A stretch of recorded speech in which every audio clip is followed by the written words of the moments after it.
Congratulations! You're crossing your fourth Atlantic flight tonight. New York to London, Boston to Paris, JFK to Frankfurt. Doesn't really matter which route, westbound or eastbound. They're all the same ocean, you know? The same 6 hours of nothing but water below you and stars above you. 6 time zones in one night. That's what you're doing. You'll leave at sunset, chase the darkness for a few hours, then watch the sun come up over Ireland like you personally summoned it yourself. This is your life on every transatlantic flight. Let's talk about what really happens out there. Chasing the sun and losing every time. So you push back from the gate in New York and it's like 7 p.m. The sun is setting. That beautiful orange glow over Manhattan, you know? You're taxiing out and the sky is going from orange to purple to that deep blue. Really deep blue. You take off heading east and for a while, maybe an hour, maybe less, you're flying into darkness. Just darkness. The sun is gone, it's night now, done. But here's the thing, and this is weird. This is really weird. You're moving east at 500 miles per hour. You're moving toward tomorrow, like literally flying into the next day. And somewhere over the Atlantic, maybe 3 or 4 hours in, you start to see it. That first hint of light on the horizon. Not the sun yet, just the promise of it. That glow. And you're thinking, wait, I just watched the sun set like 4 hours ago. How is it coming back already? But it is, because you're not in New York time anymore. You're not in London time. You're not in any time. You're between times, between days, between yesterday and tomorrow. You watch the sunrise over the Atlantic, and it's not like a normal sunrise. It's faster. Way faster. Because you're moving toward it. The sun climbs up from the horizon like it's in a hurry. Like it knows you're racing it. And you are. You're literally racing the dawn. You land in London at like 7 a.m. Local time. 7 in the morning. The sun is up. People are going to work. It's a new day. But your body thinks it's 2 a.m. because it is 2 a.m. in New York. Where you started, where your brain still is, where your stomach definitely still is, so you've flown through the night, but also through time, and your watch and your phone and your body are all disagreeing about what time it actually is, and none of them are wrong. They're all right. Just in different places, different dimensions, kind of. This is transatlantic flying. Time stops making sense. Or maybe it makes too much sense. I don't know anymore. Honestly, I've stopped thinking about it too hard. The time zone tangle that breaks your brain. Here's something passengers don't get, and honestly, sometimes I don't get it either. You leave New York at 7 p.m., flight time is 6.5 hours. So you should land at 1:30 a.m., right? Simple math. Easy. Except you land at 7:30 a.m. in London. Because you crossed 5 time zones. 5 hours. So you add 5 hours. But you were only in the air for 6.5. So you've somehow traveled forward in time by wait, how does this math even work? I've been flying transatlantic for years, and I still sometimes have to think about it, really think about it. You gain time going east, you lose time going west. Or is it the other way around? No, it is that way. Going west, you lose. No, wait, you gain. You know what? Forget it. It doesn't matter. What matters is your body has no idea what's happening. None. Zero clue. Your body is like a confused puppy trying to understand calculus. You're eating dinner at 9 p.m. because that's when the meal service is. But your body thinks it's 9 p.m. New York time, so that makes sense, right? Except by the time you finish eating, it's 3 a.m. London time. So you just ate dinner at 3 a.m., which is actually 10 p.m. New York time, which is, I don't even know anymore, I really don't. Some passengers ask about it. They're looking at their watches, looking confused, really confused. Why does my phone say 2 a.m., but it's getting light outside? Because we're over the Atlantic. Because time is relative. Because Einstein was right and you're experiencing it firsthand at 37,000 feet, and nobody told you this would happen when you booked your ticket. I usually just say, we're crossing time zones. Like, that explains it. It doesn't. But they nod like it does. And we all pretend we understand what's happening. We're all just pretending. The day that never existed or existed twice.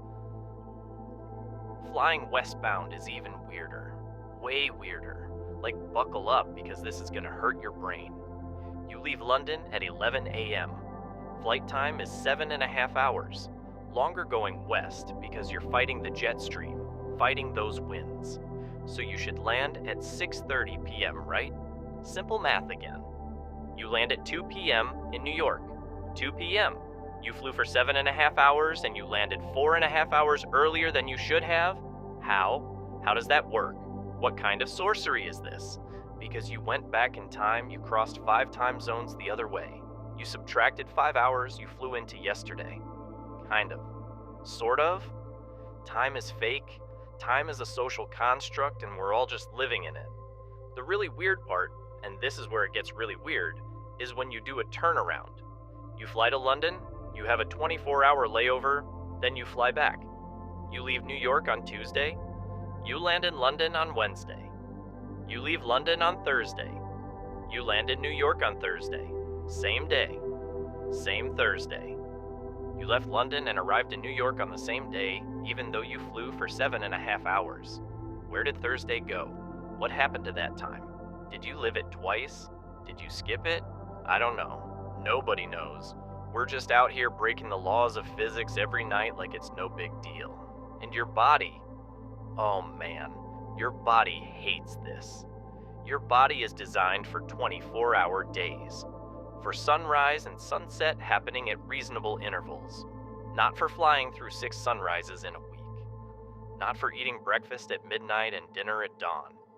Not for this insanity. Your body clock is screaming. It's confused. It's angry. It's given up. It's filed a complaint with corporate, but corporate isn't responding. And you're just like, yeah, welcome to my life. Welcome to transatlantic flying. This is normal now. The North Atlantic jet stream. Your invisible best friend or worst enemy. Let me tell you about the jet stream. The North Atlantic jet stream. It's this river of wind. This massive current of air flowing west to east across the Atlantic. And it's the most important thing you've never thought about. Like it controls your entire life and you don't even know it exists. Going eastbound, New York to London, the jet stream is your friend. Your best friend. Your only friend some nights. You get in that flow and it just pushes you. 150 knots of tailwind sometimes. 150 knots. That's like 170 miles per hour. For free. Just pushing you toward Europe like, here you go, buddy, have a good flight. Your flight plan says 6 hours, 30 minutes. You get 150 knots on the tail, and suddenly you're landing in 5 hours, 45. 45 minutes early. The passengers love it. They're like, wow, great flight. Fast flight? Yeah, thank the jet stream. Thank physics. Thank the atmosphere for being cool today. But here's the problem, and there's always a problem. You're not supposed to land early. There are slot times. Air traffic control in Europe is strict. Really strict. Like German punctuality strict. You're supposed to land at a specific time. You're assigned a slot. You land in that slot, not before, not after. In it. Exactly in it. So you're flying along with 150 knots on the tail and you're doing the math and you're like, oh no. Oh no, no, no. We're gonna be 40 minutes early. We're gonna blow our slot, and if you blow your slot, you have to hold. You have to fly in circles over Europe burning fuel until your slot opens up, which defeats the whole purpose of arriving early. So you slow down. You actually slow down. You reduce thrust. You fly slower on purpose, to waste time, to kill time. so you can make your slot and not upset the very organized Germans at Eurocontrol. It feels wrong. It feels wasteful. Like, why am I slowing down? We have free speed, free time. But that's the rule. That's European air traffic control for you. Welcome to Europe. Everything is scheduled. Everything is precise. Even when nature gives you a gift, you can't use it. Fighting the headwind from hell. Going westbound is the opposite. It's hell, pure hell. The jet stream is hitting you in the face, right in the face, like you're riding a bicycle into a hurricane. Your flight plan says 7 hours. You get 130 knots of headwind, and suddenly you're looking at 7 hours 45. 8 hours. The ETA just keeps slipping. Every time you calculate it, it's later. Later. Later. You're watching that number creep up, and you're like, are we ever getting there? Are we gonna land in New York or just fly forever? You're burning fuel like crazy because you're fighting that wind. You're burning way more than planned, and you're watching the fuel gauges. Always watching those gauges, and you're doing the math constantly. Mental math. Over and over. Are we gonna make it? We're gonna make it, right? We should make it, probably. Maybe. And then dispatch sends you a message. That lovely message. Winds worse than forecast. Consider Gander as alternate. Gander, Newfoundland, Canada. That's not good. That means they're worried about fuel too. That means they're doing the same math you're doing and they're not liking what they're seeing. That means this might be close, really close. So now you're really watching the fuel. Every 10 minutes, every 5 minutes. Calculating, recalculating. Best case scenario, worst case scenario. What if the winds get worse? What if we have to hold at JFK?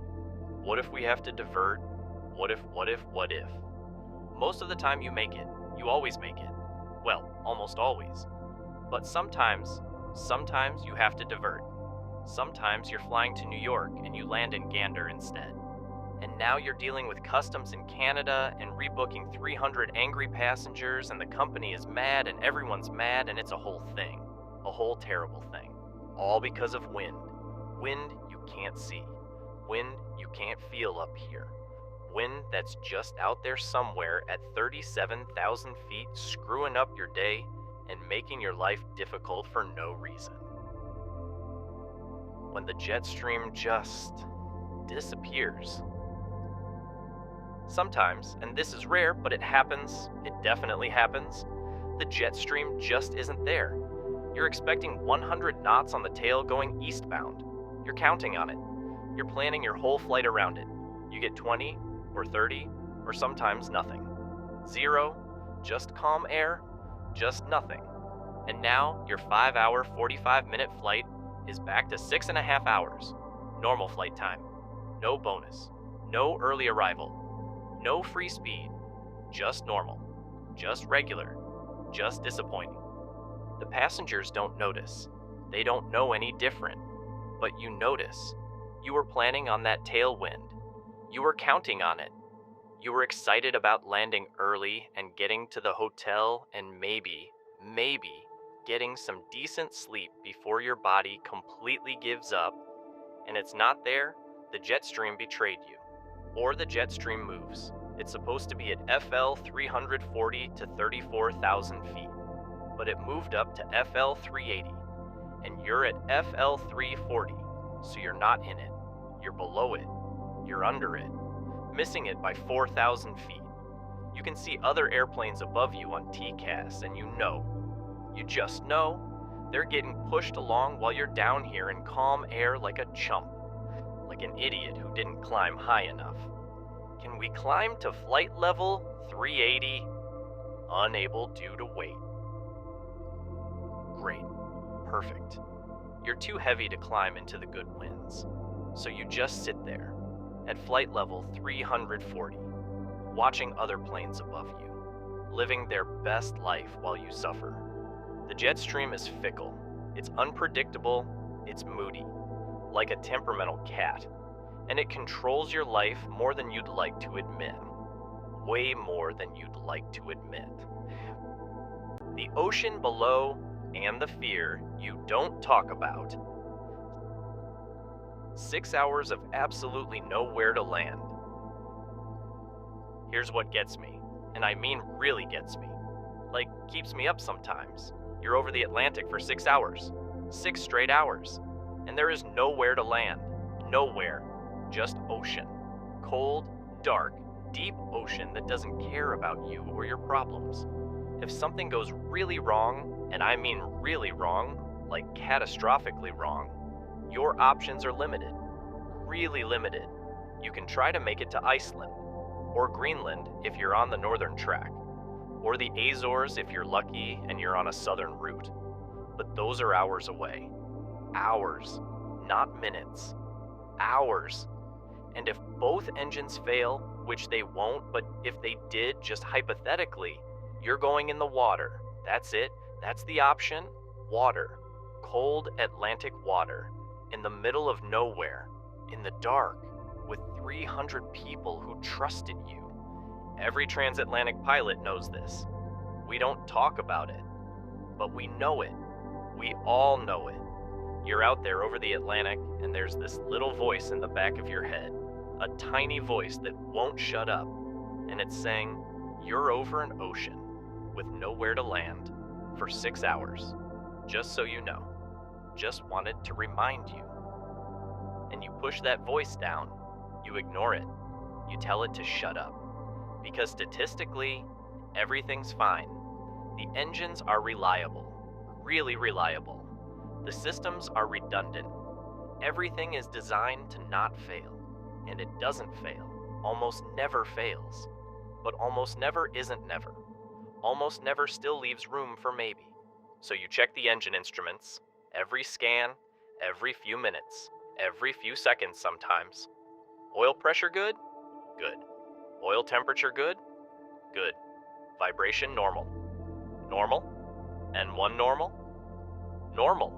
Everything's fine. Everything's always fine. But you're checking. You're always checking. Because you're over an ocean.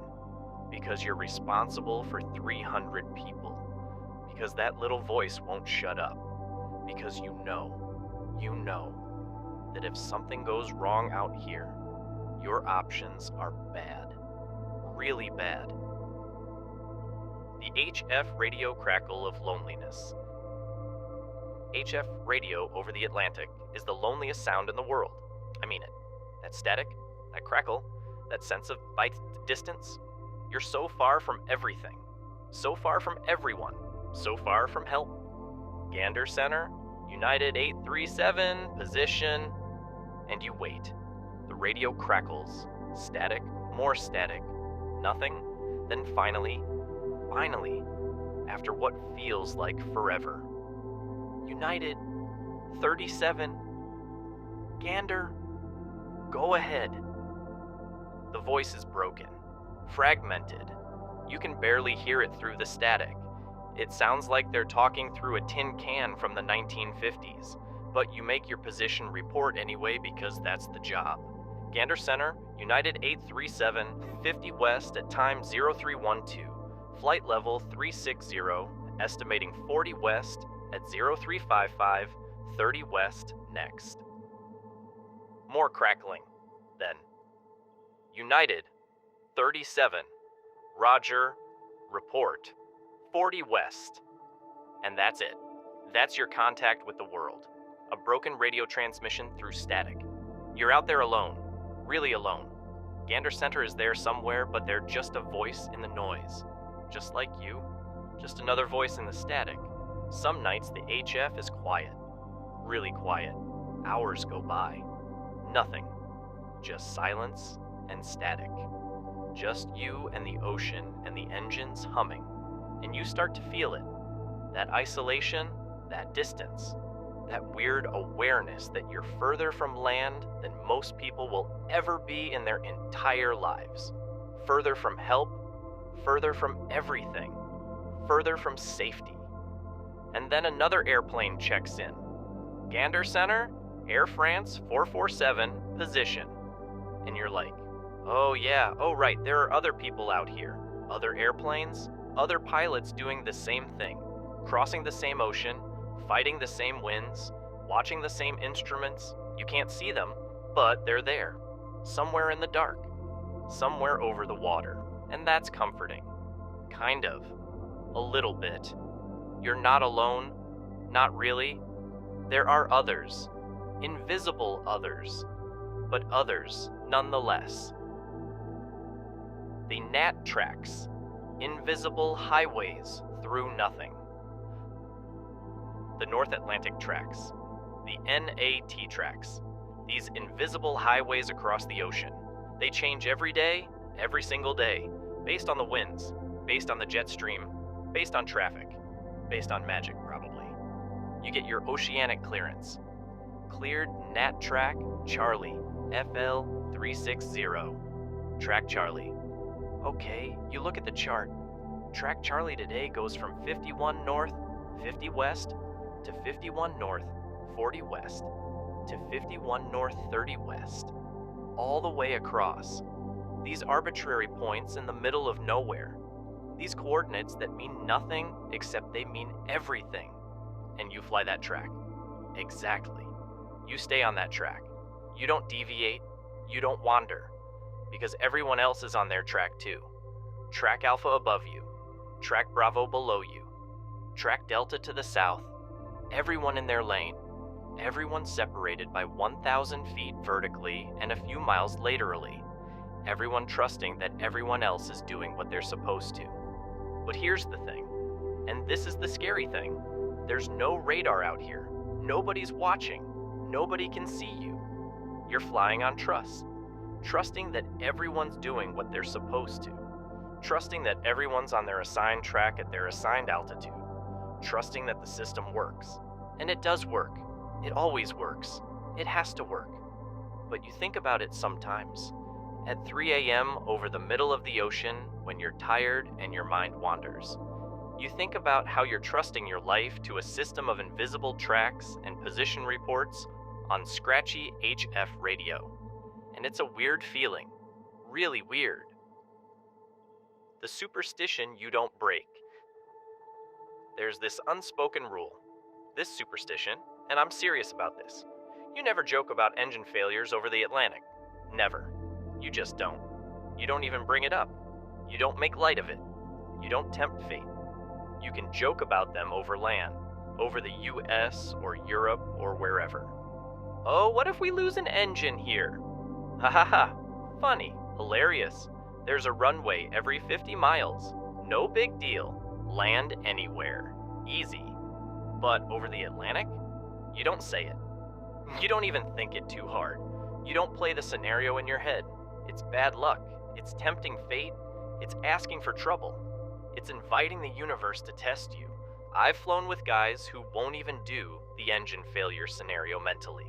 Like, they won't mentally rehearse what they'd do if an engine failed. Because that's too close to inviting it to happen. Too close to making it real. Too close to manifesting it or whatever. Is that rational? Number. Absolutely not. Of course not.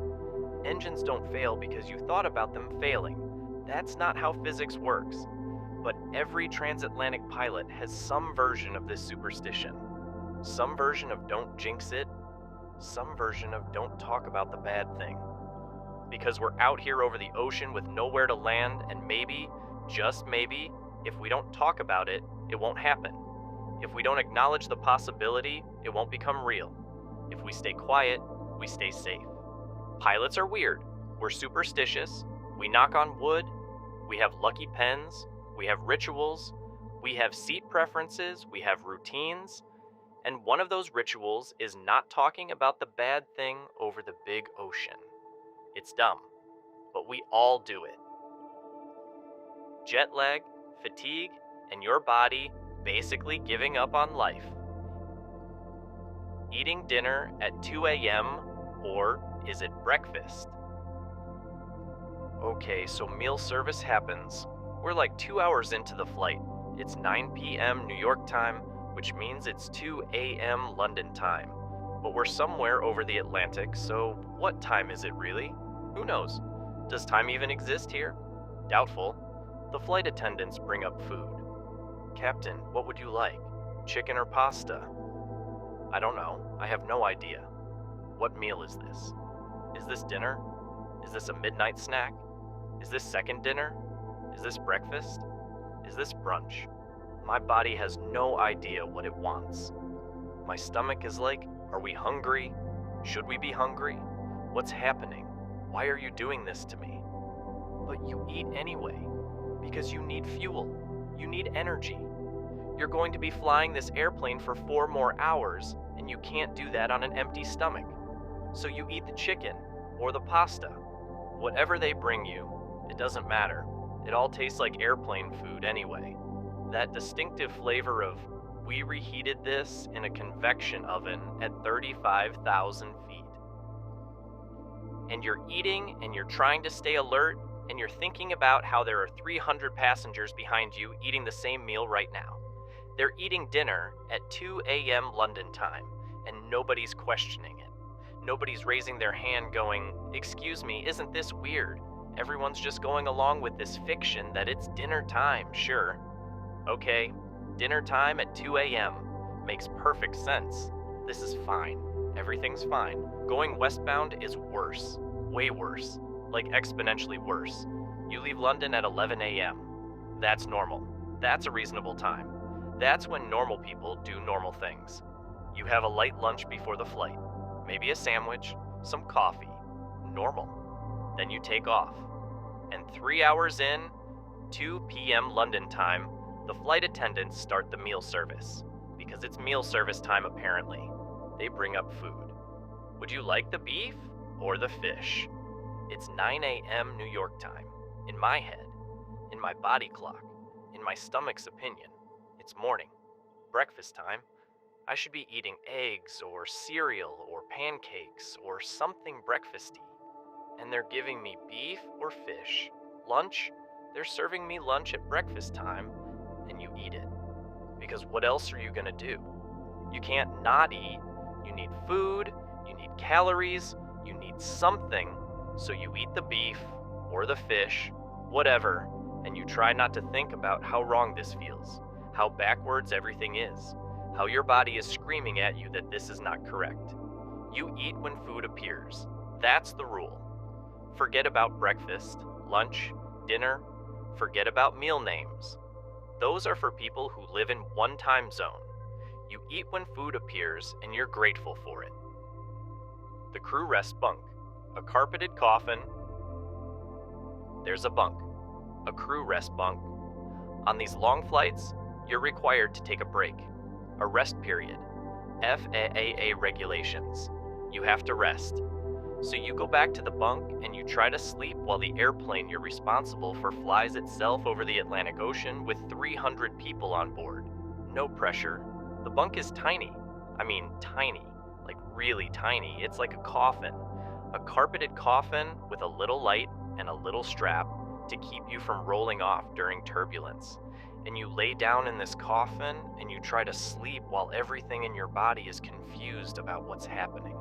The weird part, and there are many weird parts, is what time it is. You lay down at 1 a.m. New York time, which is 6 a.m. London time, which means your body thinks it's 1 a.m. Sleep time, nighttime, good. Makes sense? But also it's 6 a.m. Morning. Wake up time. Sun is coming up. Bad. Doesn't make sense. So you close your eyes and you try to trick your brain. It's nighttime. Go to sleep. Don't think about the fact that it's getting light outside. Don't think about the fact that we're chasing the sunrise. Don't think about the fact that your circadian rhythm is completely destroyed. Just sleep. Just do it. And somehow, miraculously, you do sleep. Sort of. That weird half sleep where you're aware you're on an airplane. Aware of every bump, every noise, every change in engine pitch. But you're also sleeping. Kind of. Your brain is in this in-between state. Not awake, not asleep, just existing. It's not good sleep. It's not restorative sleep. But it's better than nothing. Marginally better than nothing. You wake up after 3 hours and you have no idea where you are. No idea what time it is. No idea what day it is. No idea what planet you're on. You just know you're on an airplane, somewhere over the Atlantic, and you need to get back to the cockpit and fly this thing to London, because that's your job and you're being paid to do it. You splash water on your face in the tiny bathroom. You look at yourself in the mirror. You look terrible. Your hair's a mess. Your eyes are red. You look like you've been hit by a truck, but that's fine. That's normal. That's what everyone looks like after trying to sleep in a flying coffin over the ocean. The reverse jet lag curse, the gift that keeps on taking. Here's the cruel part about transatlantic flying. The really cruel part. Going eastbound, New York to London. You lose a night. You leave at night. You fly through the night. You land in the morning. You never slept. Not really. Maybe you got that 3 hours in the coffin, but that doesn't count. That's not real sleep. So you're exhausted. Completely exhausted. You get to the hotel in London. It's 9 a.m. Morning. Bright and sunny. Well, it's London, so it's cloudy, but it's daytime. Everyone's awake. The city is awake. People are going to work, living their lives, being productive members of society, and you're dead. Completely dead. You've been up for like 20 hours, maybe more. You've lost count. Time is meaningless. You should sleep. You need to sleep. Your body is screaming for sleep, but it's morning. It's bright outside. Your body is confused. Should we sleep? Should we be awake? What are the rules? What's happening? Help. You lay down. You close the blackout curtains. Thank God for blackout curtains. You try to make it dark. You try to trick your body into thinking it's nighttime. You lay there, eyes closed, waiting for sleep. And you can't. You're too tired to sleep.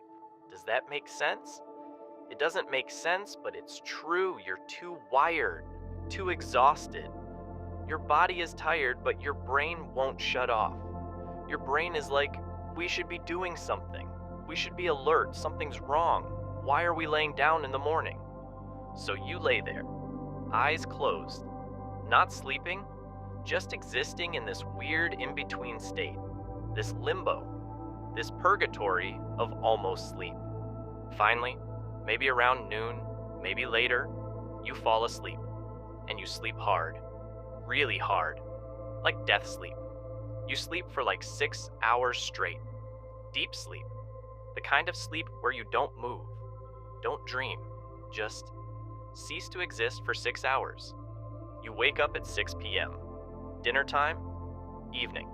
Except you're supposed to fly back tomorrow morning. Early. Like really early. So you need to go to bed soon. In a few hours. Get a good night's sleep before the flight back. But you just woke up. And you're not tired anymore. You just slept for 6 hours. You're wide awake, alert. Ready to go. Ready to start your day. Except it's 6 p.m. and your day is ending and you need to sleep again soon, but you can't because you just slept. So now you're awake all night, in London, in your hotel room, staring at the ceiling, watching British TV, trying to stay quiet because there are other people sleeping in nearby rooms, waiting for morning so you can go fly back to New York and mess up your body clock all over again. All over again.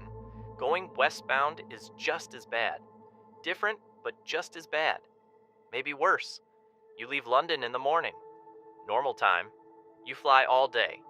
You land in New York in the afternoon. Local time. 3 p.m. or something. Except your body thinks it's nighttime. Your body thinks it's 8 p.m. Your body is ready for bed. Ready to shut down. But it's 3 p.m. Afternoon. You can't go to bed at 3 p.m. People will think you're insane. You'll wake up at midnight and be awake all night. So you force yourself to stay awake. You walk around. You go outside. You drink coffee. So much coffee. You fight against every instinct in your body that's screaming, "Sleep now, please, I'm begging you." You make it to 9 p.m. Barely. You're dragging yourself around like a zombie. but you made it. You go to bed, finally. Sweet sleep, finally. And you sleep for like 4 hours. That's it, 4 hours. And then you're awake, wide awake, at 1 a.m. because your body thinks it's 6 a.m. morning. Wake up time, time to start the day. So you're awake at 1 a.m. staring at the ceiling in New York, just like you were awake at 2 a.m. staring at the ceiling in London. Different city, same problem. Different hotel, same suffering. Your body clock is completely destroyed, obliterated, gone. This is the transatlantic life. This is what you sign up for. This is what you get paid to do. Your body never recovers, ever. You're permanently jet-lagged, permanently confused, permanently exhausted, permanently questioning your life choices. But hey, at least you get to see the sunrise over the Atlantic twice a week. So there's that. Culture, food, and the layover life nobody understands. Coffee rituals across continents. A love story? Every country does coffee differently. And when you're flying transatlantic, coffee becomes this really important thing. This ritual, this constant, this thread that connects your fractured existence across time zones. Because everything else is chaos, but coffee is reliable. Kind of. Sort of. In theory. In New York, coffee is coffee. It's hot. It's strong enough. It's in a paper cup with a plastic lid that never quite fits right. It gets the job done. You drink it before the flight in the crew room. You're awake. Functional. Good enough. Done. In London, coffee is different. It's tea country, first of all. So the coffee is like an afterthought, like they're doing you a favor by even having coffee available. You order coffee at a cafe and they look at you like you just asked for something weird, something offensive. American? They say, with that tone, that British tone. Yeah, American. Just black coffee, hot coffee. Coffee that tastes like coffee. Please. They give you this tiny cup, espresso size, like a thimble. And you're like, no. I need like 3 of these. I need a bucket of this. I haven't slept in 18 hours. This isn't gonna cut it. This is not sufficient caffeine for my situation. Paris? Oh man, Paris does coffee right. Espresso. Real espresso. Strong. Bitter. Perfect. You're at a cafe at 7 a.m. after landing, and you order un café, and they bring you this tiny cup of the most perfect coffee you've ever had in your entire life. And suddenly, you remember why you do this job. You remember why you chose this life. Because of this moment, this coffee, this perfection. Iceland has this thing where they drink coffee like all day, all the time, just constantly. 24/7, it's a lifestyle. You're in Reykjavik for a layover, and there's a coffee shop on every corner, and they're all full at midnight, at 3 a.m., at 6 a.m. Doesn't matter. People just drinking coffee, living their best life. They've figured it out. Frankfurt, German coffee is efficient, like everything else in Germany. It's good. It's hot. It's in a proper cup with a proper saucer. They bring it to you quickly. No fuss, no nonsense, no small talk, just coffee. Here, drink it, wake up, get back to work. We're all busy, efficient. And then there's hotel coffee. Hotel coffee is universally terrible. Doesn't matter what country. London, Paris, New York, doesn't matter. Hotel coffee tastes like they filtered it through a dirty sock, a sock that's been used multiple times, but you drink it anyway. Because you're tired and you need caffeine and beggars can't be choosers, and free coffee is free coffee, even if it tastes like regret. The Great Layover Debate, very serious business. There's this unofficial ranking system among transatlantic pilots. Best layovers. It's like a constant debate, a never-ending argument. Everyone has opinions, strong opinions, passionate opinions. People get heated about this. Lisbon is top tier. Everyone agrees on this. Universal consensus. Lisbon layovers are amazing. The weather is nice, actually nice, not London nice. The food is incredible. The city is beautiful. The hotel is good. The crew likes going there. It's good. That's the one everyone wants. That's the dream layover. Paris should be top tier. It's Paris. It's the city of love, the city of lights, the city of whatever. But the problem, the big problem, is the hotel is in some suburb. Not even in Paris. Not even close. You're like 45 minutes from the actual city. Maybe more with traffic. So unless you make a real effort to go into Paris, which you won't because you're tired and lazy and jet-lagged, you're just in a random French suburb eating hotel food that's trying to be French, but isn't. So Paris drops down the rankings. Way down. Munich is solid, good food, good beer, really good beer, good city. Nice people, but nothing special. It's just good, reliably good, consistently good, but not exciting, not memorable. Manchester is bottom tier. Everyone agrees on this too. Universal bottom tier, it's cold, it's rainy, there's nothing to do. The hotel is mediocre at best. The layover is too short to make going into the city worth it. So you just sit in your room, watching British TV that you don't understand with accents you can barely understand, and you're like, why am I here? What is the point of this? Manchester layovers are punishment. They're what you get when you're bad. Frankfurt is controversial. This is where people disagree. Some people love it. Some people hate it. There's no middle ground. It's efficient. Everything works. The trains are on time. The airports are clean. But it's also kind of boring, kind of soulless. It's a business city. There's no culture, no life, no fun. You land, you sleep, you leave. That's it. That's Frankfurt. And then people start bringing up the really specific stuff. The details, the minutia. Yeah, but the hotel in Munich has a better gym. The breakfast in Lisbon is way better than Paris. Frankfurt has faster Wi-Fi. London has better TV channels. We're arguing about hotel Wi-Fi and TV channels. This is what our lives have become. But also it matters. It really does matter. Because when you're living in hotels half your life, these details matter. These little things add up. They're the difference between tolerable and intolerable. Sneaking local food into the cockpit, a crime. Here's a little secret. Don't tell anyone. We're not supposed to bring outside food into the cockpit. Company policy. A probably has some rule about it too. Something about contamination or food safety or crew meals or, I don't know, something official sounding. But we do it anyway. Of course we do it, because crew meals are terrible, and local food is good, and life is short, and rules are meant to be broken, right? You're in Paris, you've got a 24-hour layover. You actually go into the city. Rare occurrence. You go to a boulangerie, a real one. Not a tourist trap, a real French bakery.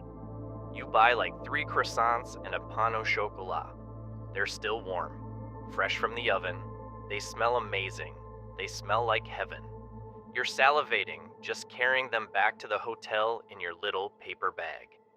Next day, flight back to New York. You pack those pastries in your flight bag, carefully, like you're smuggling drugs, because basically, you are smuggling. You get to the airplane. You're doing pre-flight, and you've got real French pastries hidden in your bag like contraband, like treasure. 2 hours into the flight, you pull one out. Sneaky. Casual. You eat it. And oh my god, it's so much better than the cardboard sandwich from catering. So much better. It's not even close. You're over the Atlantic eating a real Parisian croissant, and you're like, yeah, this is why we do it, this is living, or you're in London. You find a good Indian restaurant near the hotel. You order takeaway. Chicken tikka masala, naan bread, basmati rice, the works.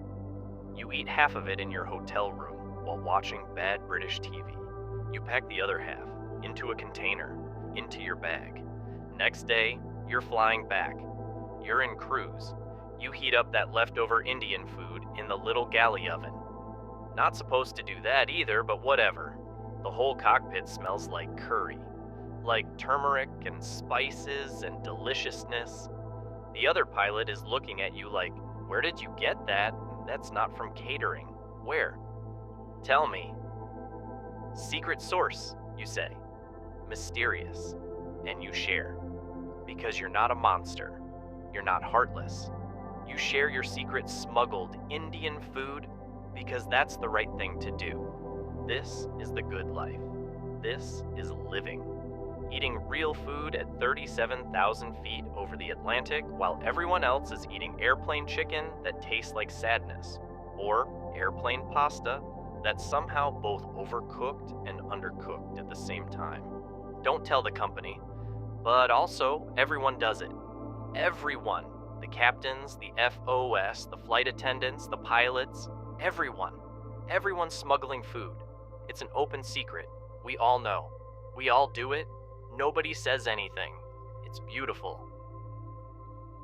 The hotel minibar scam, highway robbery. Hotel minibars are a scam, a complete scam, a highway robbery situation, especially in Europe. You open that minibar and it's like, that'll be 8 euros for a Coke, 12 euros for a beer, 6 euros for a tiny bag of peanuts that contains approximately 7 peanuts, 8 euros for a Coke. A Coke, that's like 10 bucks, American. Or a Coke. A Coke you could buy at any store for like 1 euro, maybe less. But it's in the minibar, so now it's 8. Hotel math, criminal math, and you're tired, you're jet lagged, you're in your room, you really want a Coke or a beer or something, anything. So you open that minibar and you look at the prices and your jaw drops and you're like, okay, fine, 8 euros, whatever, I'll expense it. The company's paying for it, right? They'll cover it, right? Wrong. So wrong. The company's not paying for it, you're paying for it. Out of your own pocket, the minibar is not covered by the hotel rate. You have to pay that separately. It's a separate charge on your personal credit card. So now you're looking at your credit card statement a week later. Hotel minibar, 47 euros. 47 euros. 47. For what?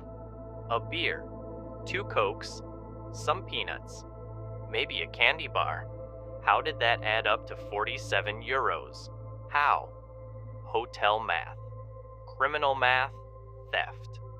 After that happens once, just once, you learn. You learn real quick. You never touch the minibar again. Never. Not even when you're desperate. You go to a store, you find a supermarket. You buy your own drinks, your own snacks, your own everything. You stock your hotel room like you're preparing for a siege, like you're prepping for the apocalypse. Some guys get really into it, really serious about it. They travel with a whole bag of snacks, protein bars, nuts, candy, chips, whatever. They're like doomsday preppers, but for hotel rooms. They have systems, strategies, plans. I'm not paying 12 euros for a beer. I brought my own 6-pack from home. You brought beer from America to Europe? Yes. That's insane. That's smart. Is it worth it carrying extra weight, dealing with liquids and customs and all that hassle, just to avoid minibar prices? Yes. Absolutely yes. Because 47 euros for minibar snacks is insane. That's a nice dinner. That's a whole meal at a restaurant. That's not 2 Cokes and some peanuts that taste stale. Never again. Lesson learned. The weird stuff nobody talks about, but everyone knows. Lights in the dark that shouldn't be there. Okay, so this is weird, and I don't know how to explain it. Like, I don't have a good explanation for this. But there are lights over the Atlantic, at night. Lights that shouldn't be there. Lights that don't make sense. You're cruising at 37,000 feet. Middle of the ocean. Middle of nowhere. Middle of nothing. You look down and you see a light. Just a light. Glowing. Moving slowly. Or maybe not moving. Hard to tell from this high up. It's a ship, right? Has to be a ship. That's the logical explanation. The rational explanation. But ships look different from this high up. Ships look like tiny dots. Pinpricks of light. This looks bigger, brighter, different. Like a searchlight pointing up. Like it's trying to signal you. And you watch it. You watch it for a few minutes because what else are you gonna do? You're bored. It's 3 a.m. The autopilot is flying, and it's just there. Glowing. Pulsing maybe. Then it fades, or disappears, or you lose track of it, or you convince yourself you imagined it. And you're like, what was that? What did I just see? You don't say anything to the other pilot because what are you gonna say? Hey, I saw a weird light. Cool, you're tired. Drink some coffee. Check the engine instruments. But later, maybe on another flight, maybe weeks later with a different crew, it comes up somehow. Someone mentions it. Casually. You ever see weird lights over the Atlantic? And everyone gets quiet. Everyone stops what they're doing. And then someone says, yeah, I have. And now everyone's talking about it. Everyone's got a story. Everyone's seen something. I saw this bright light north of Iceland. I saw lights in a pattern once, like a formation. I saw something that looked like it was underwater glowing, like bioluminescence, but way too bright. Nobody says UFO. Nobody wants to be that guy. Nobody wants to be the crazy pilot who sees aliens. But everyone's thinking it. What else could it be? Not a ship? Not a plane? You'd see navigation lights, strobes, something. Not lightning. Wrong pattern, wrong behavior. Not satellites. Those don't glow like that. So, what? And you're flying over the Atlantic the next night, and you're looking down, scanning the darkness. Part of you hoping you see it again. Part of you hoping you don't. Part of you curious. Part of you terrified. The 3 a.m. dead zone where your mind goes strange. There's this time around 3 a.m. Atlantic time. Whatever that even means. When the HHF radio goes quiet. Really quiet. Like eerily quiet. And the airplane hums. And everything feels different. Off. Weird. You're tired. Really tired. You've been flying for 4 hours. You've got 2 more to go. Your eyes are heavy. The autopilot is flying. The other pilot is nodding off. You can see their head dipping, and everything's just still, suspended, like time stopped. You start thinking about weird stuff, deep stuff, existential stuff, like how you're in the same place sailors crossed hundreds of years ago. Columbus, Magellan, all those guys, all those explorers, they crossed this same ocean, under these same stars, looking at the same constellations. But it took them months of sailing, months of uncertainty, months of not knowing if they'd make it. It took you 6 hours. You'll land in 2 more hours. You know exactly where you are, exactly where you're going, exactly when you'll get there. Down to the minute, you're doing the same thing they did, just faster, way faster, and with an engine, and GPS, and an autopilot, and heated seats. But fundamentally, same thing. You're crossing the ocean. You're trusting your navigation. You're trusting your ship. Metal ship, not wooden, but still a ship. You're hoping you end up where you think you're gonna end up. And you look out at the stars. So many stars. More stars than you've ever seen from the ground.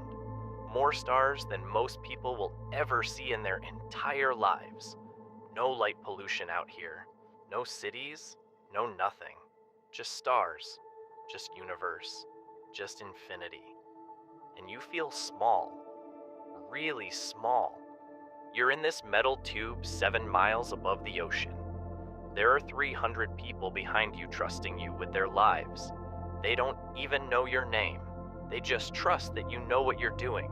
And you're just a person. a tired person, a confused person, flying through the night, between continents, between worlds, between earth and sky. You snap out of it, shake your head, check the instruments. Everything's fine, everything's normal. Autopilot is flying, engines are running good, you're on course, you're on time, fuel is good, everything's fine, everything's always fine. But that 3 a.m. dead zone feeling stays with you. That weird awareness of where you are and what you're doing. That strange consciousness of being suspended between worlds.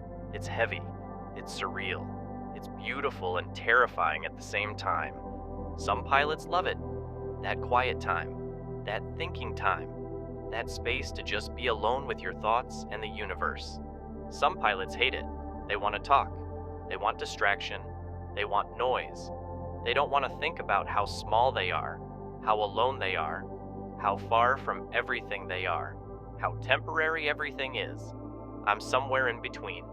Some nights I love it. Some nights it freaks me out. Depends on how tired I am. Depends on who I'm flying with. Depends on my mood. Depends on the night. Depends on a lot of things.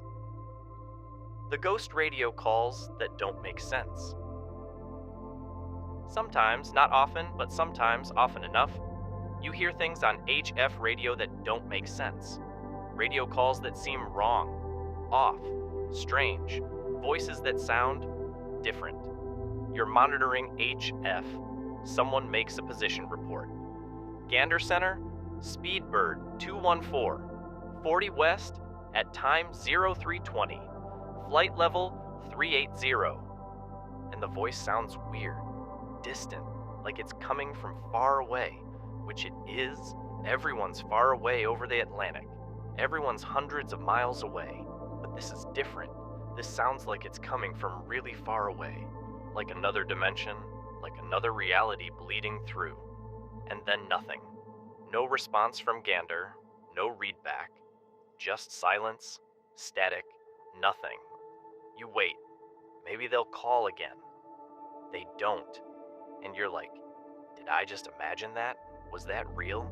Did I actually hear that? Am I losing my mind? Is this what happens when you fly transatlantic too much? Or you hear a call sign that doesn't exist. That's not on your frequency. That shouldn't be there. You've never heard of that airline. That flight number doesn't make sense. And you hear them make a report, crystal clear, and then silence. Gone. Like they were never there.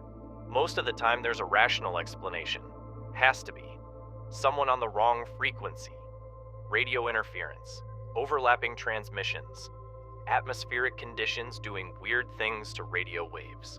Your brain filling in words that weren't there because you're tired and your mind is playing tricks on you. But sometimes you can't explain it, and you don't try.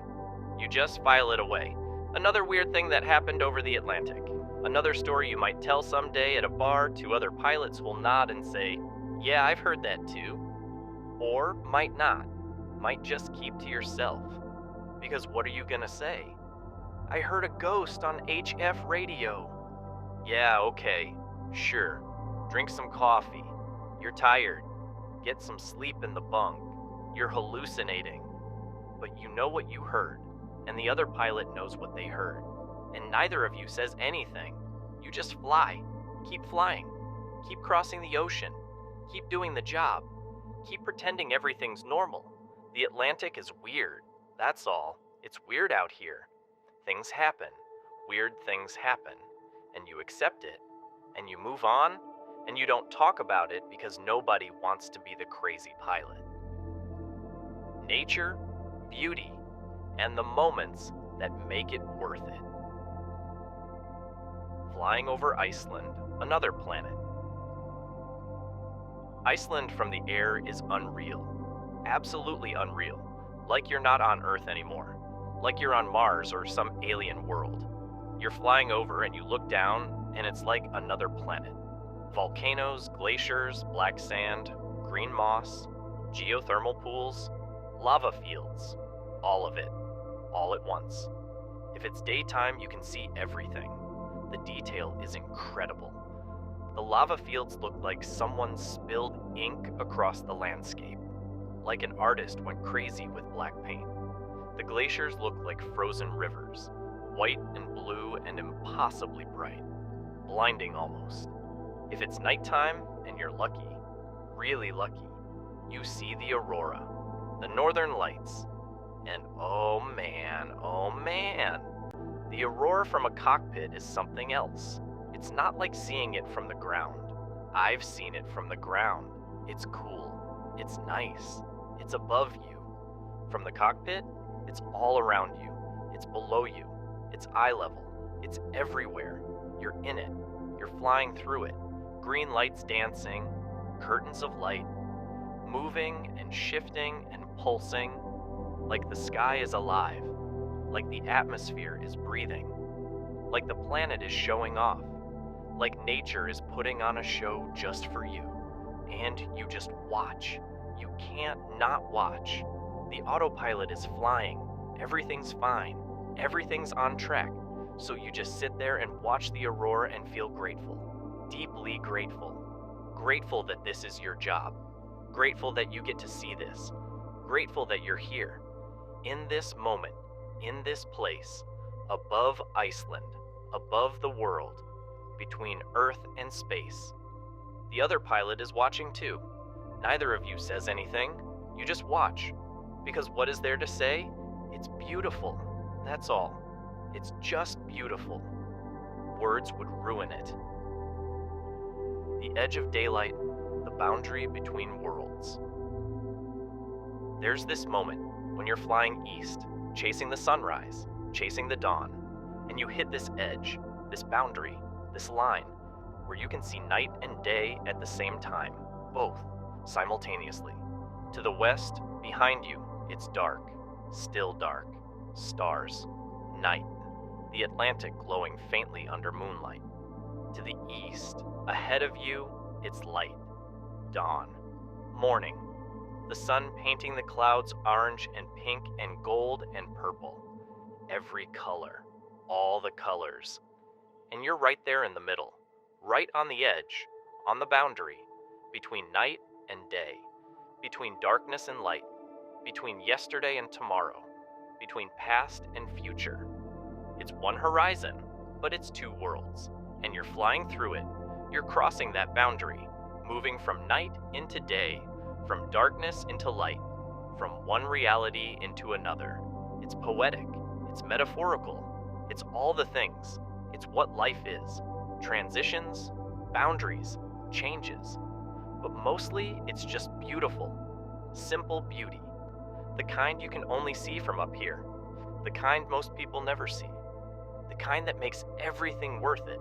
And you think about how lucky you are, how weird your life is, how you're flying across the Atlantic, watching night turn into day, while 300 people behind you are sleeping, or watching movies, or reading books, or playing games on their phones. They have no idea what's happening outside, what's happening up here, what they're missing. But you know, you see it, and it's yours. This moment, this edge of daylight, this boundary between worlds, yours alone. And then you're through it. You're in daylight now. The sun is up, bright. The night is behind you. Europe is ahead, and it's just another flight, just another crossing, just another day at the office. But you'll remember it. You'll remember that edge, that moment, that feeling of flying through the boundary between worlds. You'll remember it on the bad days, on the days when you're tired and frustrated and questioning everything. You'll remember this moment and remember why you do this. Greenland's ice, frozen time. If your route takes you over Greenland, and some do, depends on the track, depends on the day, you see the ice, the glaciers, the ice sheet, and it's massive, incomprehensibly massive, inconceivably massive. Your brain can't even process the scale. From 37,000 feet, you can see it stretching to the horizon, both horizons, as far as you can see. White, blue, silver, reflecting the sun like a mirror. Like the whole island is made of light, made of frozen light. You can see the patterns in the ice, the flow lines, the crevasses, the way the glaciers move slowly, so slowly you can't see it happen, but you can see the evidence of it happening. The Earth reshaping itself, the planet breathing, changing, moving, over thousands of years, millions of years. And you think about how that ice has been there longer than anything human, longer than cities, longer than countries, longer than civilization, longer than history, longer than writing, longer than language. Just ice, just frozen water, just time made solid, just history frozen in place. Some nights there's moonlight, and the ice glows. It actually glows, like it's lit from within, like it's magical. Which it is, kind of. It's surreal. It's otherworldly. It doesn't look real. It looks like CGI, like a movie, like someone painted it. But it's real. It's actual ice, actual frozen water, actual nature. But it is real. You're flying over it. You're seeing it with your own eyes. This ancient ice, this frozen time, this reminder that the Earth is so much bigger than you, so much older, so much more permanent, so much more powerful. You're just passing through, just flying over it, just observing it for a few minutes, and then you're past Greenland, over the ocean again, back to water and clouds and darkness. But you saw the ice. You saw Greenland, and you'll remember it forever. Thunderstorms breathing, watching gods argue. Sometimes, usually in summer, sometimes in spring or fall, there are thunderstorms over the Atlantic. Not a lot, not like over land. Over land, there are thunderstorms everywhere, but over the ocean, less common, but some. Cells building, growing, moving, living. You watch them on radar, those red and yellow blobs, those patterns, those shapes, and they're alive. They really are alive. They're not static, they're not fixed, they're not stuck. They're moving, growing, changing, breathing. You watch a cell build from nothing, just nothing, green on the radar, then yellow, then red, then magenta, really bad, really intense, and it's growing, right in front of you. Like you're watching time-lapse photography, but it's real time. You're watching the Earth breathe. You're watching the atmosphere create something from nothing. Energy and moisture and instability, creating chaos. And you have to avoid them, obviously. You can't fly through that, you'd die. The airplane would break apart. So, you ask for deviations. Gander, United 837, requesting deviation 20 miles left for weather. And they clear you. Usually. Sometimes they say unable due to traffic. Then you have to go around it a different way, or over it, or under it, or wait. But usually they clear you, and you turn. And you watch those storms slide past your right side, or your left side, close enough to see, far enough to be safe, hopefully. If it's nighttime, you can see lightning, not just flashes, constant lightning, like a strobe light, flickering, pulsing, like the clouds are made of electricity, like the storm is made of pure energy, like the atmosphere is showing off, like nature is flexing, like the planet is saying, look what I can do. And you fly past and you're grateful you're not in it, grateful you can see it on radar, grateful you can avoid it, grateful for technology, for weather radar, for being able to see the invisible, for being able to see danger before it sees you. Because those storms would tear you apart, easily, without effort. The forces inside those clouds are unimaginable. Updrafts that would throw the airplane around like a toy, like a leaf in the wind. Hail, ice, lightning, chaos, death. But you're outside, flying around them, watching them like you're watching gods argue, like you're watching titans fight, like you're watching the atmosphere have a conversation with itself, and you're just passing through, just observing, just grateful to witness it from a safe distance. The human moments, the real stuff. Thinking about the old sailors, we're all connected. You can't help it. You're over the Atlantic and you start thinking about the people who crossed this ocean before planes existed, before engines, before technology, before modern navigation, before any of this. Columbus, Magellan, Cabot, all those guys, all those explorers, all those sailors. They got in wooden ships, and they sailed across this ocean. They had no idea where they were going. No GPS, no charts, no weather forecasts, no radar, no radio, no nothing. Just a compass and hope and the stars. That's it. It took them months. Months! Can you imagine? Months on a wooden ship. Months of uncertainty.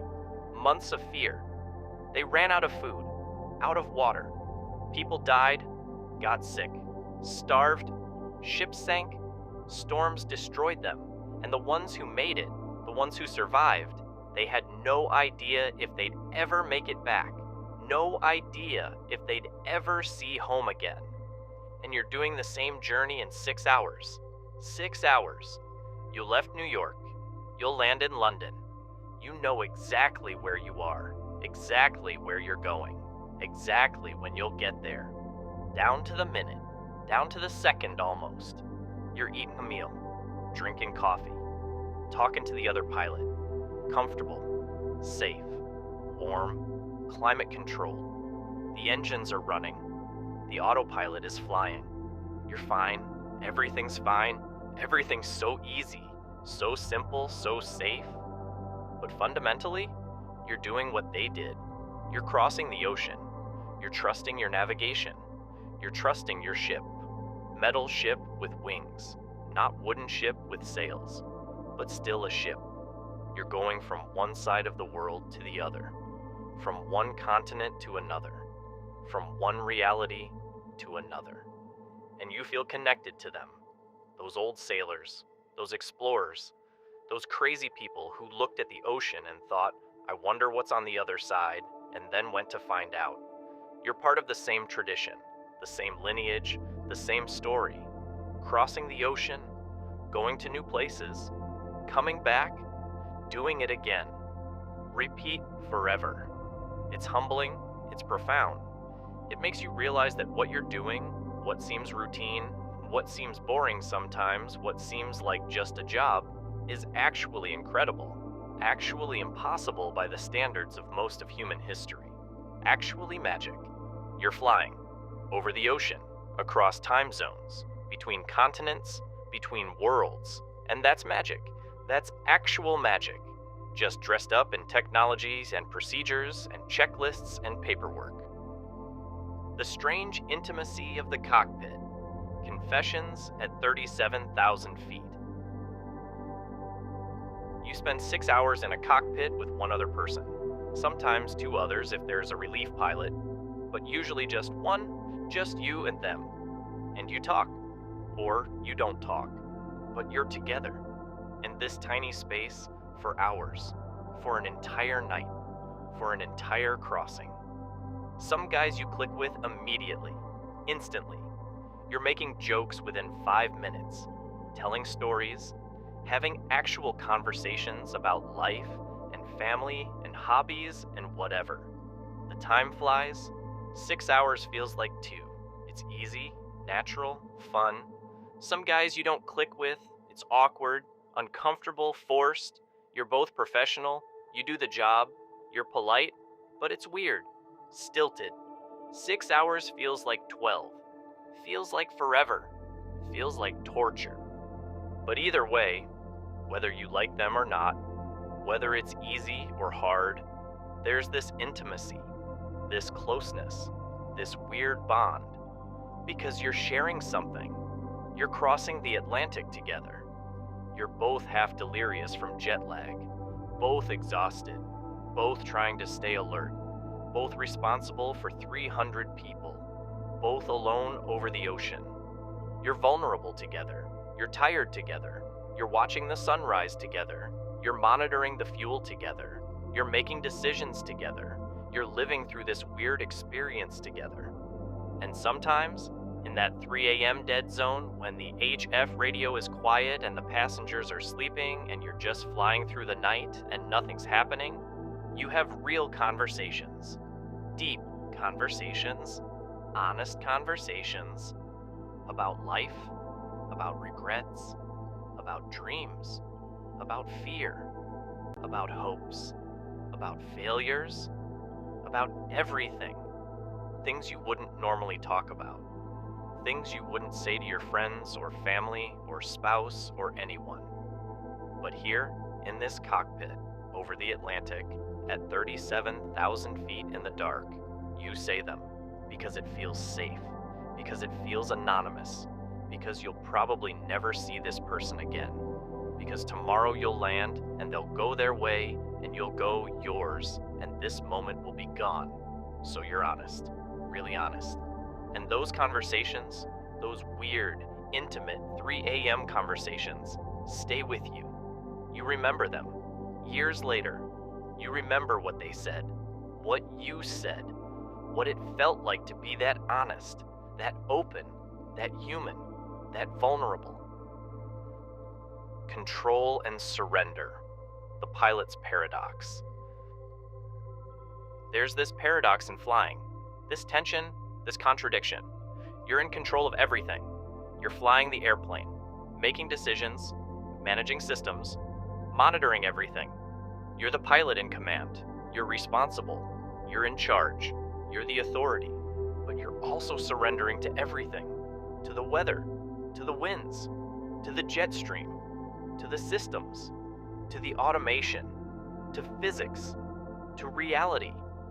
You're trusting that the autopilot works, that the engines keep running, that the fuel doesn't freeze, that the navigation is accurate, that the systems don't fail, that nothing goes wrong. You're powerful and powerless at the same time, simultaneously. You're 37,000 feet above the ocean. You're moving at 500 miles per hour. You're crossing continents. You're controlling a machine that weighs hundreds of thousands of pounds, millions of dollars of technology, 300 lives. But one switch fails.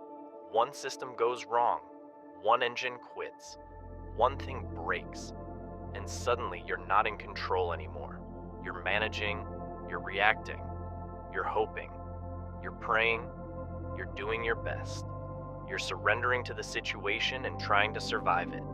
Every flight is a reminder of this balance, this tension between control and surrender, between power and humility, between confidence and fear, between certainty and doubt. You're flying. You're actually flying. You're doing something impossible, something magical, something that humans dreamed about for thousands of years and only figured out 100 years ago. 100 years. That's nothing. That's yesterday. That's recent. But you're also small. You're fragile. You're human. You're tired. You're scared sometimes. You're uncertain. You're doing your best and hoping it's good enough. Hoping you don't mess up. Hoping nothing goes wrong. Hoping you make it. Hoping everyone makes it. And that's okay. That's the job. That's the life. Control and surrender. Power and humility. Confidence and fear. Certainty and doubt. All of it, all at once, over the Atlantic, every night, every flight, every crossing. Coming home, the part that makes it all worth it. That first sight of land. We made it. You've been over water for 5 hours, 6 hours, however long. Feels like forever. Just water, just darkness, just ocean, just nothing. Just you and the airplane and the stars, and that's it. And then you see it. That first hint of land on the radar. The coast of Ireland, or Scotland, or Newfoundland coming back westbound. Just a faint return on the radar. Green pixels forming a line, a curve, a shape, land, actual land, solid ground, and you feel it. Relief, real relief, excitement, something primal, something deep in your brain. You made it. You crossed the ocean, you're almost there, almost done, almost safe. The passengers don't know. They're sleeping or watching movies or reading or playing games. They have no idea that for the past 6 hours you've been flying over nothing. That if something went wrong, your options were limited. Really limited. Really bad. But now there's land. Now there are airports. Now there are options. Now you're safe. Safer. Less alone. Less isolated. Less vulnerable. You see the coast out the window, gray-green, brown civilization, roads, towns, cities, lights, people. It's beautiful. Not because it's particularly pretty. Ireland is nice, but it's not like breathtaking gorgeous. But because it's land, solid ground, safety options, backup plans. Gander Center, United 837, leaving oceanic airspace, switching to Shanwick. United 837, Roger. Contact Shanwick 131.95. Good day. European airspace, radar coverage, real air traffic control, controllers who can actually see you. You made it. The crossing's over, the hard part is done, and you feel lighter, like a weight lifts, like a tension releases. You didn't realize how tense you were, how aware you were of being over the ocean, how careful you were being. But now it's over, and you can breathe, you can relax, just a little bit. The other pilot stretches, yawns. Good crossing. Yeah, good crossing. And that's it. That's the acknowledgement. We did it. We crossed the Atlantic. Again. For the 100th time. For the 1000th time. And it never gets old. Never stops feeling like an accomplishment. Never stops feeling significant. Landing in Europe. The chaos of civilization. The approach into London, or Paris, or Frankfurt, wherever you're going, it's busy, really busy. European airspace is complicated, crowded, congested. Controllers are fast, efficient, no nonsense, no small talk, just instructions. United 837, descend flight level 180, reduce speed 280 knots, turn right heading 090, cleared direct Bedra. You're doing it all. Descending, slowing, turning, following instructions, programming the FMS. Everyone's tired, but you're focused, professional, sharp. You're almost there. Don't mess it up now. Don't screw up after 6 hours of perfect flying.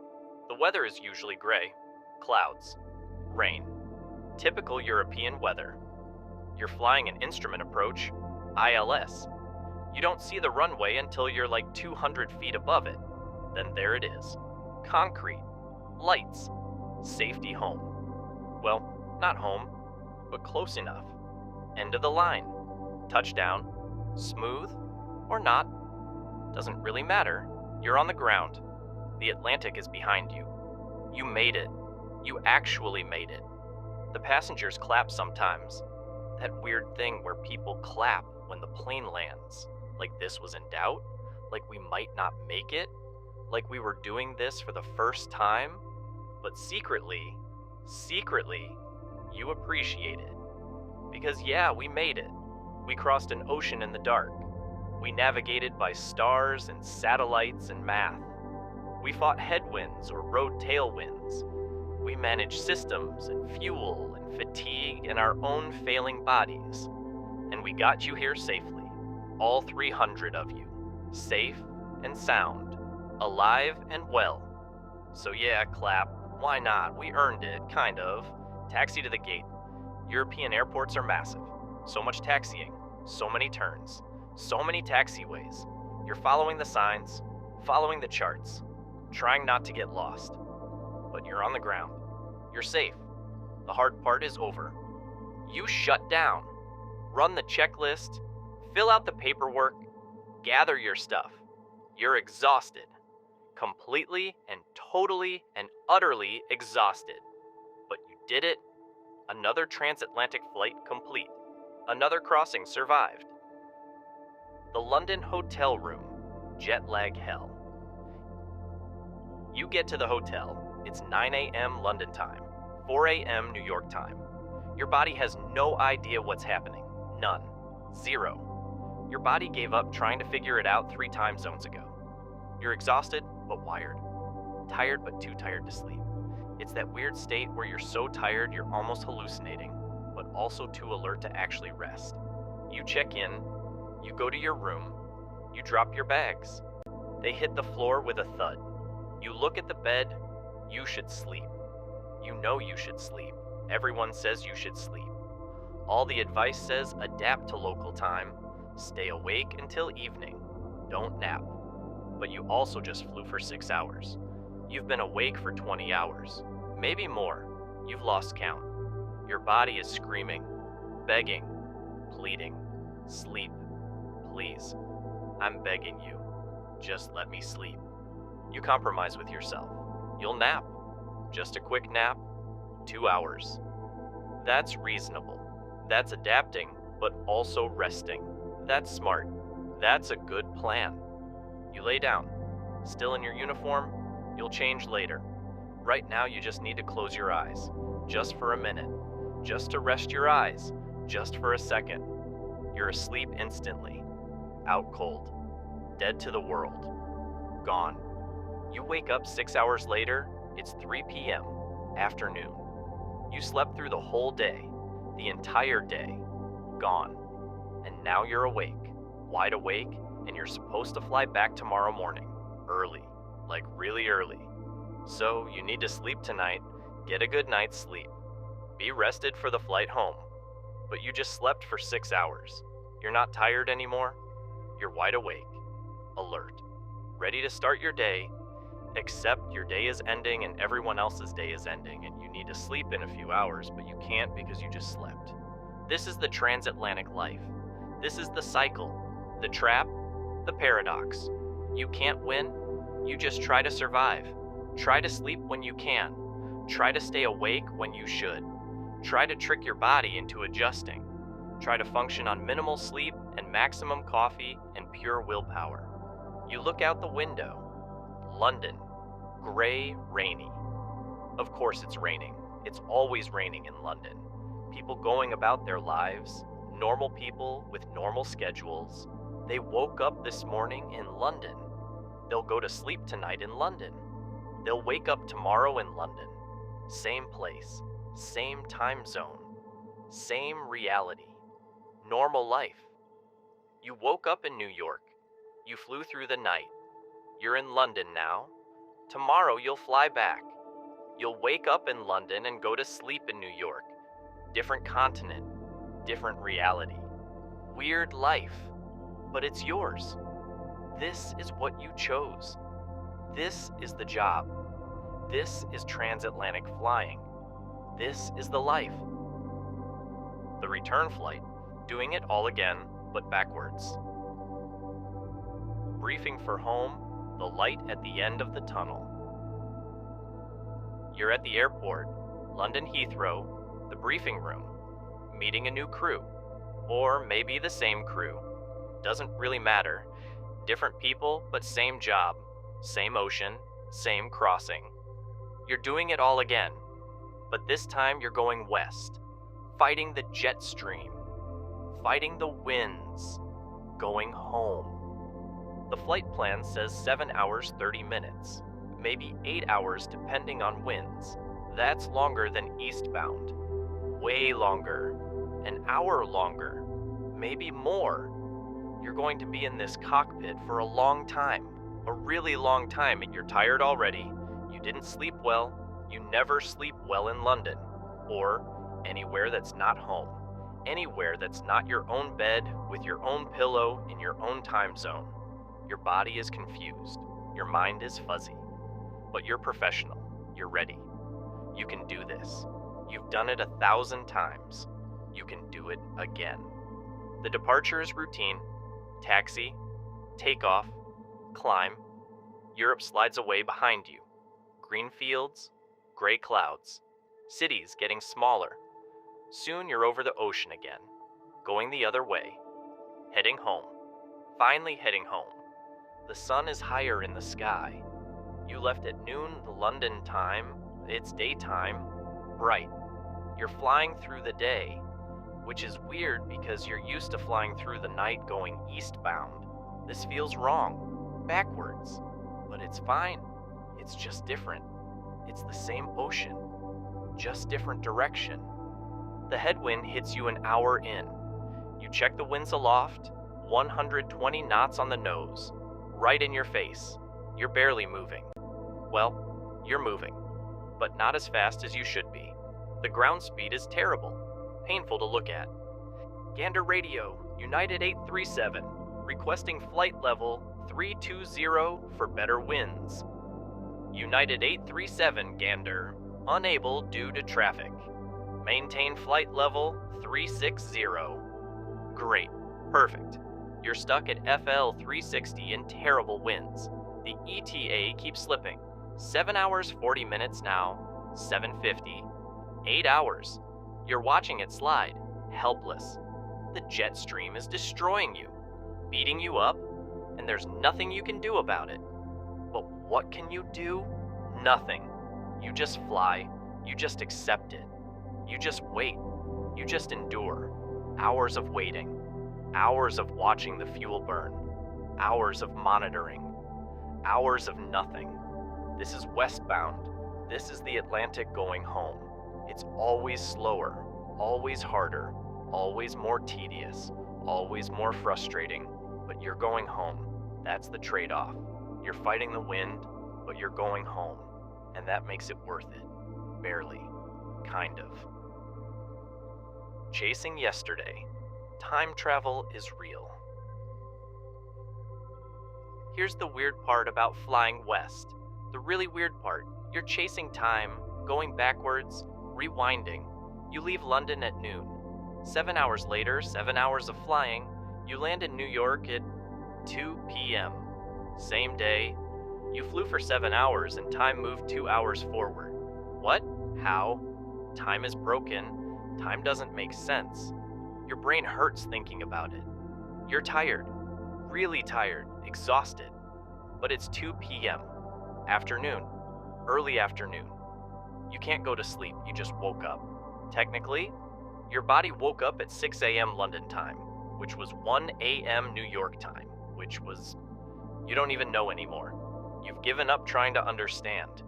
You land, you taxi to the gate, your home airport, your actual home base, you're back. After 3 days, or 4 days, or however many days, you're back where you started, same place. Full circle. The loop is complete. You shut down. You fill out the logbook. You gather your stuff. Your bag. Your headset. Your jacket. Your life. You say goodbye to the crew. Good trip. Thanks for everything. Yeah, good trip, safe travels, get some rest. You'll probably never see them again. And that's okay. That's fine. That's the job. Random crews. Random people. Temporary connections. Brief intimacy, and then you move on. You go your separate ways. You disappear back into your own lives. Walking back into your life, the surreal return. You're driving home, your real home, your actual house. The drive you've done 1,000 times, 10,000 times. Every exit, every turn, every light, every sign. Everything looks the same, everything is the same. You were only gone for a few days, but it feels like weeks, months, years.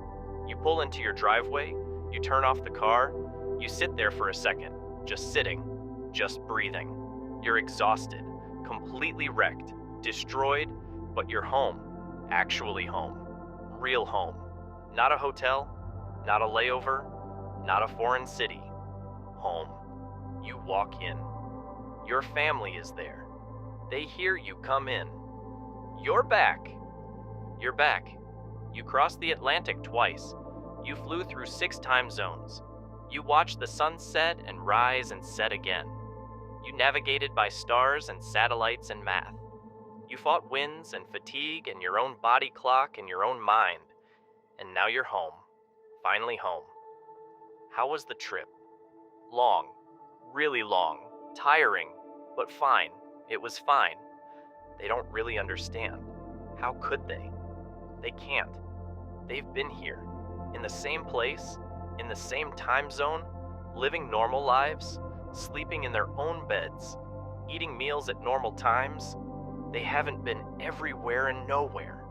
They haven't been flying through night and day and time itself. But you're home now, and that's what matters. That's all that matters.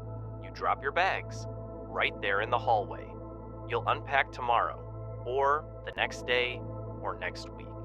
Right now, you just want to sit, to be still, to be home, to not be moving at 500 miles per hour. 3 days off.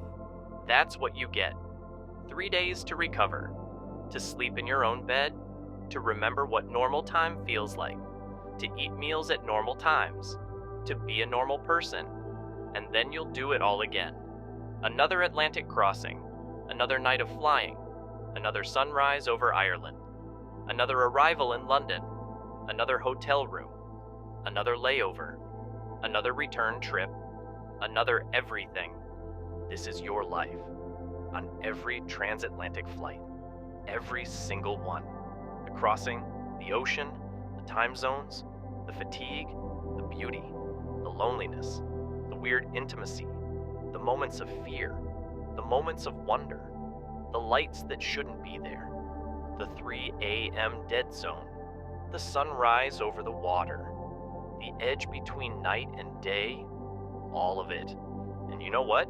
You wouldn't trade it. Well, most days you wouldn't trade it. Some days, some 3 a.m. dead zone days when you're over the middle of the Atlantic and you're tired and you're alone and you're thinking too much and wondering what it all means. Some days you question it. You wonder what it would be like to have a normal job, normal hours, normal sleep, a normal life, a life that makes sense. But then you see the aurora, or the sunrise over the ocean, or the coast of Ireland appearing on radar after 6 hours of nothing, or Greenland's ice glowing under moonlight, or the edge of daylight where you can see both night and day at once. And you remember why you do this, why you chose this, why this weird, exhausting, beautiful, impossible life is yours. Because you fly. You actually fly. You cross oceans, you navigate by stars, you chase the sun, you outrun the darkness. You live between time zones and continents and worlds. You're a pilot, a transatlantic pilot, and that means something. That's something real. It means you're part of a tradition that goes back centuries, back to the first people who looked at the ocean and thought, I wonder what's on the other side, and then went to find out, and came back, and went again, and kept going until the other side became familiar, until the impossible became routine, until magic became a job. You're doing that. Every flight, every crossing, every time you push back from the gate in New York or London or wherever, and point the airplane east or west, and fly into the night, or the day, or the dawn, or the dusk. You're doing what humans have been dreaming about doing forever. You're crossing the ocean.